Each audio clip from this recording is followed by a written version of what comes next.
What should I be this Halloween? While looking for a new costume, I found myself.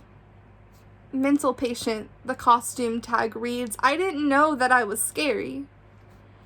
Forget the fact that people with a diagnosed mental health condition are more likely to be a victim of a crime than the aggressor dress me up as something to be feared. Forget Marvel. I wish I could dress as a man I once knew, for he is what a real hero looks like. He was a survivor of police brutality. He advocated against his aggressors, so they diagnosed him as paranoid schizophrenic. They gave him some pills to send him back to reality. Back to the reality that in this system, all men have the right to life, liberty, and the pursuit of happiness. So I hope that your projection will serve as a vacation from the reality that you call us monsters, because no one ever questions why the monster is locked up. I wish I could dress as Nellie Bly, for she was a true hero during a time where all it took to be deemed clinically insane was to be woman, to be black, or to be gay. And maybe I just can't take a joke.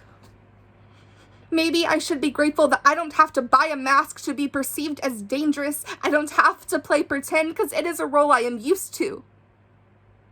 As a child, I tried to cut out the parts of myself that felt unsafe. And I was told I was a danger to myself when all I ever sought was safety. But I have never felt more unsafe than I did when I was stripped of my clothes. I was stripped of my voice. I was stripped of my autonomy and transported in the back of a car by a man with a gun on his hip, and you called that safety.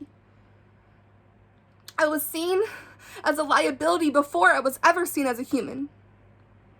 Throughout history, we have been silenced, locked up, lobotomized, experimented on, sterilized, neglected, assaulted, abused, and murdered, but we are the ones that should be feared, right?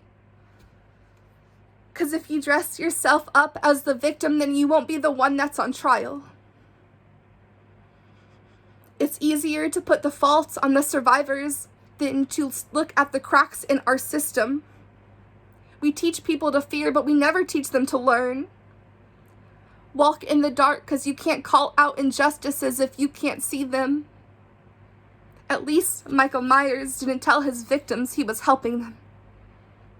The only difference between a horror movie and the flaws within our system is at least a horror movie ends after 90 minutes. Thank you.